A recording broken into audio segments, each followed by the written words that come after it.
सबसे पहले आप सबको मेरी प्यार भरी नमस्कार। ओशो जी कहते हैं कि जो स्क्रिप्चर्स होते हैं या फिर होली बुक्स होती हैं, उनके हर वर्ड के साथ, हर शब्द के साथ हमें टिकना होता है। वो ऐसा नहीं होता जैसे हम नॉर्मल बुक्स पढ़ते हैं, जैसे नॉवेल्स पढ़ते हैं, एक लाइन पढ़ दी, दूसरी लाइन पढ़ दी, एक पेज पढ़ दिया, दो पेज पढ़ दिया और उसके बाद आगे आगे चलते गए और जब बुक ख़त्म हो गई और वो फेंक दी। ये तो होता है नॉवेल्स के साथ जब हम स्टोरी बुक्स पढ़ते हैं, वो अलग चीज़ होती है। पर जो स्क्रिप्चर्स होते हैं या होली बुक्स होते हैं, उनके एक एक वर्ड के साथ हमें टिकना पड़ता है। We have to stay with every word. तो टिकने का मतलब यहाँ पर क्या है, तो इस बात को एक्सप्लेन करने के लिए मैं आपको अपनी पर्सनल लाइफ से एक एग्जांपल बताता हूँ कि जब मैं स्पिरिचुअल बुक्स को पढ़ने लगा था स्टार्टिंग में, काफ़ी साल हो चुके हैं इस बात को, तब मुझे लगता है मैं कॉलेज में था।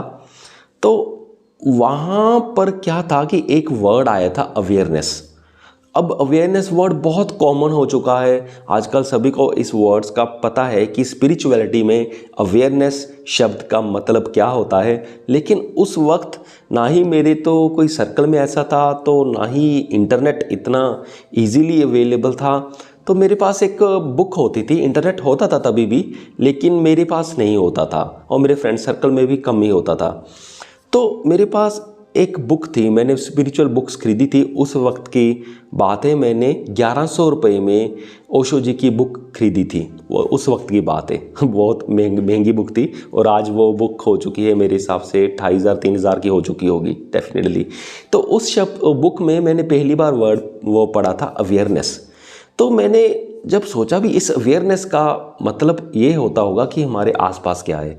मैं 1-2 साल तक मेरे दिमाग में अवेयरनेस का मतलब यही रहा कि मेरे आसपास क्या है, ये होता है अवेयरनेस का मतलब। यानी कि दुनिया में क्या हो रहा है, देश में क्या हो रहा है, न्यूज़ में क्या हो रहा है, तो मेरे आसपास में लोग क्या एक्टिविटीज़ कर रहे हैं, ये अवेयरनेस का मतलब होता है।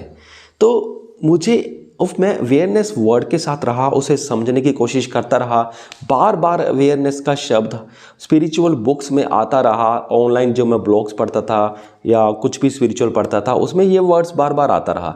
तो धीरे धीरे मैं इस वर्ड के साथ बना रहा कि इसका एक्चुअल में मतलब क्या है, इसका डेप्थ में मतलब क्या है, ये बार बार ऐसा क्यों हो रहा है कि मुझे अवेयरनेस वर्ड स्पिरिचुअल बुक्स में सुनने को मिल रहा है या पढ़ने को मिल रहा है। तो धीरे धीरे मुझे बाद में पता चला, 1-2 साल बाद में, कि अवेयरनेस का मतलब ये नहीं होता कि बाहर की अवेयरनेस क्या है, ये होता है हमारा नॉर्मल एकेडमिक सिलेबस के अकॉर्डिंग इसका मीनिंग। पर स्पिरिचुअल बुक्स में इसका मीनिंग इंटरनल, मेनली ज़्यादा इंटरनल होता है कि आपके मन में क्या हो रहा है, आपकी फीलिंग्स में क्या हो रहा है, आपके हार्ट सेंटर में आपको क्या महसूस हो रहा है, आपके अंदर कौन सी डिज़ायर्स बन रही हैं, क्यों बन रही हैं, कैसे बन रही हैं, कितनी देर तक जा रही हैं, ये आपके माइंड को कितना कंज्यूम कर रही हैं, कितना आपके माइंड को वीक कर रही हैं। तो ये सारी चीज़ें हमारी पूरी अंदर की दुनिया की अवेयरनेस, हमारी पूरी अंदर की दुनिया में क्या हो रहा है, अवेयरनेस का मतलब उसका ध्यान रखना होता है। स्पिरिचुअल मीनिंग इस शब्द का ये है। और ये मुझे कब पता चला, 1-2 साल के बाद, जब मैं इस शब्द के साथ बना रहा। तो ओशो जी यही कहते हैं कि जो स्क्रिप्चर्स होते हैं, ये ऐसा नहीं होता कि एक सारा पढ़ करके और साइड पे रख दिया। इस स्क्रिप्चर्स के एक एक वर्ड के साथ आपको लंबे समय तक बने रहना है, उसके गहराई को छूना है। तो ये नॉर्मली क्या होता है, नॉर्मली हम चलते हैं लिनियर पैटर्न में, एक शब्द से दूसरे शब्द तक, दूसरे शब्द से तीसरे शब्द तक, ये चलते हैं ऐसे हम नॉर्मल बुक्स के लिए। पर स्पिरिचुअल बुक्स के लिए या स्क्रिप्चर्स के लिए हमें कैसे चलना है, हमें जाना है ऐसे वर्टिकली। अब हमें ऐसे नहीं जाना, लिनियर पैटर्न में नहीं जाना। जैसे एक वर्ड को पकड़ लेना है जो हमें बहुत गहरा लग रहा है, फिर उसके ऊपर अपना ध्यान टिकाई रखना है, 1 दिन के लिए, 2 दिन के लिए, हफ्तों के लिए, महीनों के लिए और कई बार सालों के लिए भी। जैसे मैंने एग्जांपल दी, अवेयरनेस का वर्ड मुझे कुछ सालों के बाद पता चला सही मायने में होता क्या है। तो एक वर्ड के साथ बने रहना है, फिर इसका पैटर्न ऐसे शुरू हो जाएगा कि कुछ दिनों के बाद इसकी गहराई ज़्यादा बढ़ जाएगी, उसी शब्द को, वही शब्द सेम आपको प्रैक्टिकली ज़्यादा समझ आने लगेगा, फिर और गहराई बढ़ जाएगी, कुछ समय बाद फिर और गहराई बढ़ जाएगी, फिर आपका पैटर्न गहराई वाला बन जाएगा।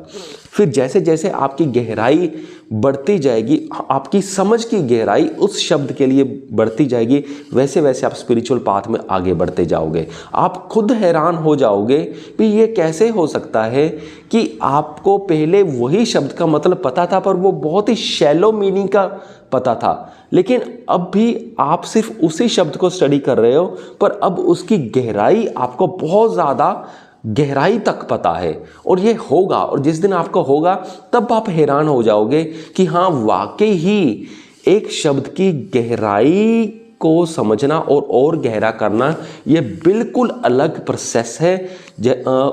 अगर हम कंपेयर करें हमारे नॉर्मल प्रोसेस को जब हम नॉर्मल बुक्स पढ़ते हैं। पर आगे ओशो जी ये भी एक वार्निंग देते हैं, और ये बिल्कुल सही है, कि ऐसी गहराई वाली स्टडी हमको अच्छी बुक्स के लिए ही करनी चाहिए। ऐसा नहीं है कि किसी राइटर ने अपना पागलपन किसी बुक पे निकाल दिया हो और आप उसको गहराई से समझ रहे हो। अगर आप उसको ऐसे गहराई से समझने की कोशिश करोगे तो पागल हो जाओगे।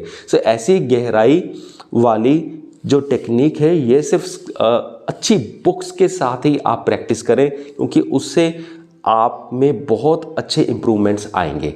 सो मुझे पूरी उम्मीद है कि आप सबको ये वीडियो समझ में आ गया होगा। इस वीडियो के डिस्क्रिप्शन बॉक्स में मैं अच्छे स्पिरिचुअल बुक्स के लिंक्स डाल दूंगा, साथ में कुकू एफएम का नाम और कूपन कोड भी डाल दूंगा। कूपन कोड की मदद से आप कुकू एफएम पर सिर्फ 200 रुपये में पूरे साल भर के लिए उस ऑडियो प्लेटफॉर्म की आप सारी ऑडियो बुक्स सुन पाओगे। सो इस वीडियो को यहाँ तक देखने के लिए आपका बहुत बहुत धन्यवाद।